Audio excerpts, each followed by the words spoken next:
Custo de vida, emprego e desemprego, cesta básica, tarifas públicas, salário mínimo. Agora, na Brasil Atual, a análise do DIEESE. E nós vamos conversar com a diretora adjunta do DIEESE, Patrícia Pelatieri. Bom dia, Patrícia. Bom dia, Glauco. Patrícia, ontem uma pesquisa realizada pela consultoria de dados Canta apontou que o Brasil deve levar 2 anos ou mais para retomar a economia aos níveis que seriam da pré-pandemia, um resultado que faz parte de um estudo realizado durante o último trimestre de 2021 entre os países da América Latina. E as dificuldades do Brasil se devem principalmente à inflação e também ao elevado nível de desemprego. Bom, Patrícia, não se trata exatamente de uma novidade, né? Mas agora mesmo entidades ligadas ao chamado mercado, muitas delas entusiastas da visão de Paulo Guedes sobre economia, já reconhecem as dificuldades do Brasil e como vai ser complicado a gente se recuperar aos níveis pré-pandêmicos, que também não eram nenhuma maravilha, né, Patrícia? Exatamente, Glauco. Acho que é super importante que esses estudos alcancem o maior número de pessoas, justamente por essa razão que você apontou. Não é nenhuma novidade e os níveis da economia pré-pandemia eram muito insuficientes, né? Lembrando que a gente tinha uma taxa de desemprego enorme, a renda caindo, enfim, a situação no final de 2019, ou que seja, no primeiro trimestre de 2020, portanto, antes da crise sanitária, era bastante desolador, né? Lembrando que nós tínhamos tido uma queda intensa do PIB em 2015 e 2016, e os anos seguintes não recuperaram essa perda, né? Nós tivemos crescimento na casa de 1%, ou seja, muito abaixo do necessário para dar conta aí da questão dessa questão do desemprego, né, para gerar ocupações e ocupações de qualidade. Então, até no último boletim de conjuntura que nós fizemos em dezembro de 2021, a gente aponta exatamente essa perspectiva. E ali nós chamamos a atenção para que 2022 ele vai ser um ano decisivo para determinar aí qual é o Brasil que nós teremos no futuro próximo e no futuro mais longínquo. Se nós vamos continuar seguindo esse caminho dos últimos anos, mais especificamente de 2016 para cá, que é de uma destruição ambiental, da redução drástica dos direitos sociais, do sucateamento das instituições, né, do empobrecimento da população, da fome, do aumento da miséria, do desemprego, ou se como sociedade nós vamos encontrar o rumo aí do desenvolvimento, né, do desenvolvimento inclusivo, da proteção ambiental e, por que não dizer, da dignidade humana, porque o que nós vivemos hoje é uma situação de indignidade, né, para a grande maioria da população brasileira. Então, nós temos um país devastado, que não só pela pandemia e pela omissão e negação, principalmente do governo federal, não só de governos estaduais, muitos municipais também, no combate a essa crise, mas pelas escolhas políticas e de políticas econômicas que vêm sendo feitas desde o golpe de 2016 e que aprofundou muito as desigualdades, aumentou muito a pobreza. Portanto, nós temos um Brasil hoje menor do que nós tínhamos no final de 2014, né? Uma economia pelo menos 7% menor do que nós tínhamos em 2014. Portanto, o período pré-pandêmico também é insuficiente, né? Nós temos aí o empobrecimento assustador da população, né? São 19 milhões de pessoas passando fome. mais de 100 milhões de pessoas com alguma insegurança alimentar, portanto, quase metade da população brasileira, né? Mais de 13 milhões de desempregados, 5 milhões de desalentados, 6 milhões de subocupados, né? Muito em razão também da legislação trabalhista, da reforma trabalhista que foi, ou contra a reforma trabalhista que foi implementada em 2017. Temos milhões de pessoas, né? Só no último ano de 2021 para 2020, são 4 milhões e meio a mais de pessoas em idade de trabalhar que estão fora da força de trabalho.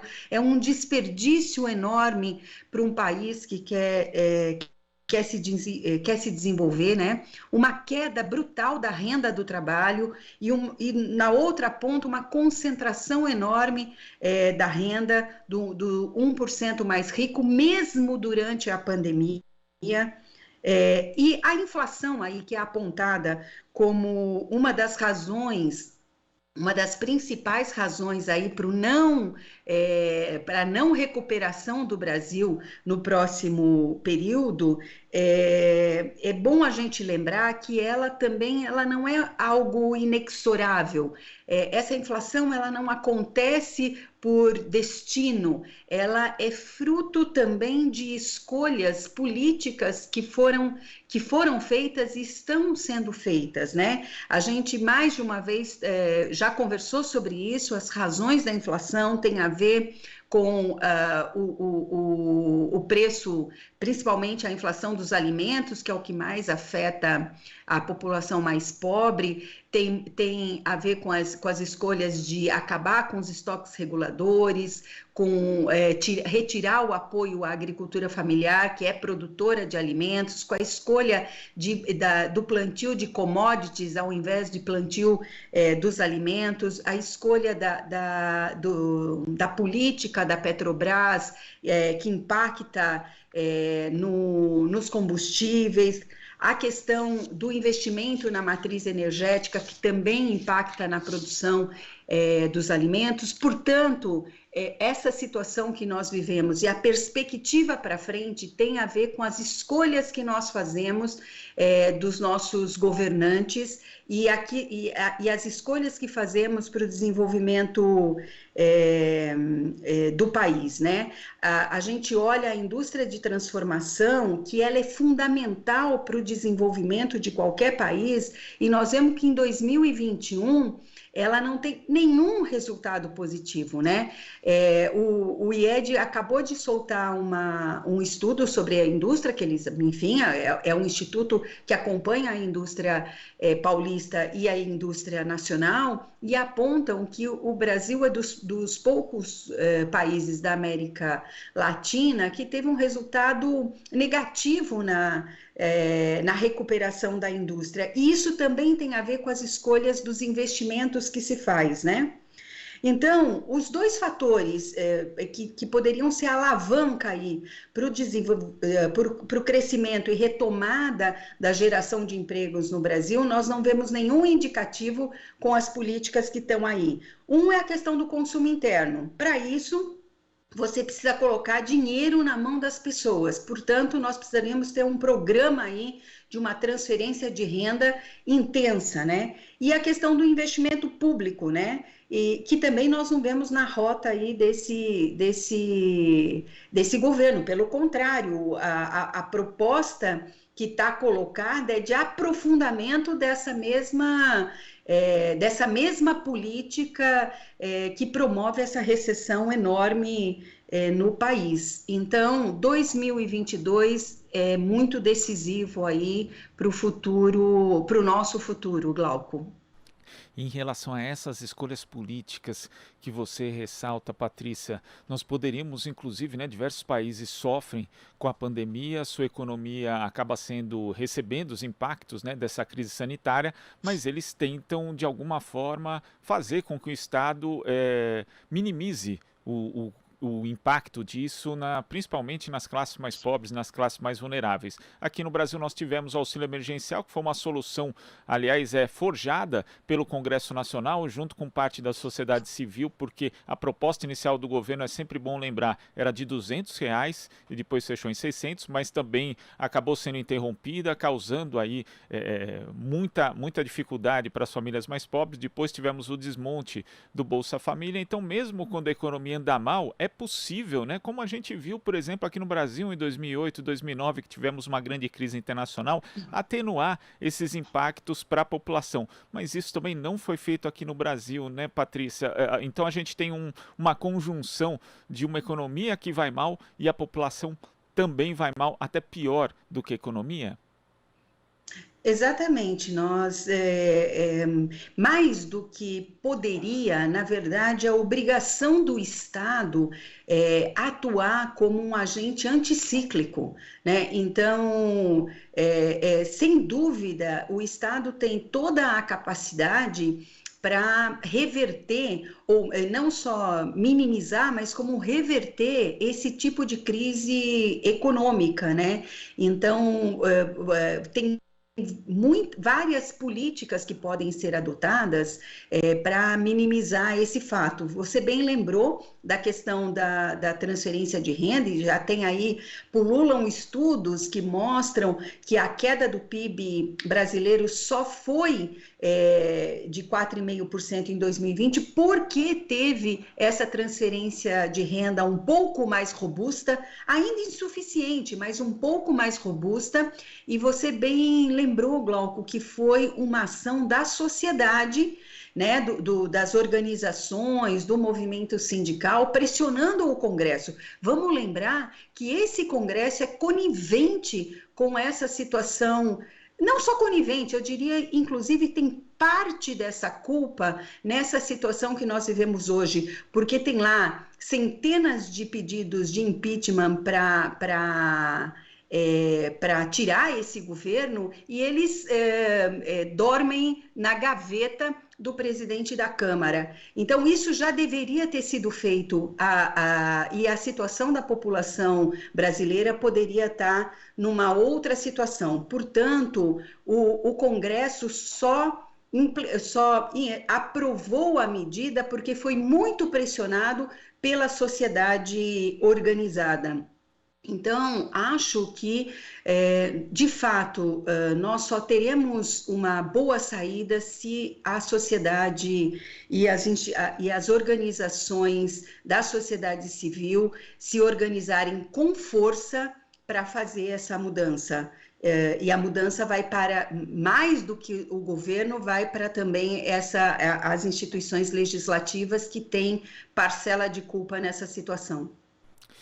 Quando a gente percebe, inclusive, esse receituário neoliberal, né, ou radicalmente neoliberal, que foi adotado desde a queda da presidenta Dilma, observando os números, vê-se que ele não dá resultado mesmo, Patrícia, porque em 2018, por exemplo, né, o Boletim Focus do Banco Central projetava aqui um crescimento de 2,7%.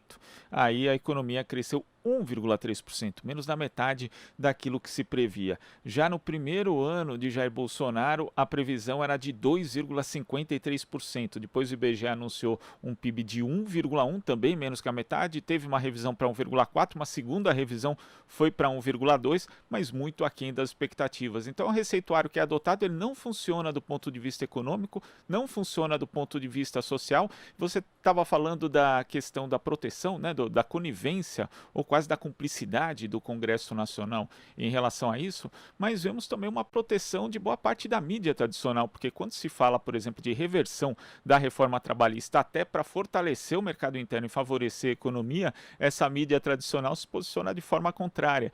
A despeito de todos os resultados negativos da reforma trabalhista. Então, tem uma grande, digamos, união em torno de alguns fatores que são aí os fatores relacionados a esse receituário neoliberal, Patrícia? Sim, acho que é bem importante isso que você coloca, e é bem isso, né? Na verdade, a mídia tradicional, que lamentavelmente chega à grande maioria dos brasileiros e brasileiras, na maior parte das vezes, desinforma, porque ela tem lado, né? Na verdade, ela coloca as matérias e faz a leitura da economia como se só tivesse uma via. E a via é a via de quem está ganhando com isso, né? Então, nós estamos falando aqui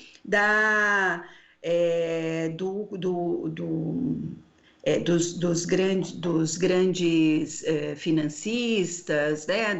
Da parte que ganha com o capitalismo financeiro, e é quem patrocina essa mídia tradicional. É lamentável ver jornalistas, né, que estudaram e fizeram o seu juramento, não sei se é exatamente assim, na profissão, serem tão parciais, né?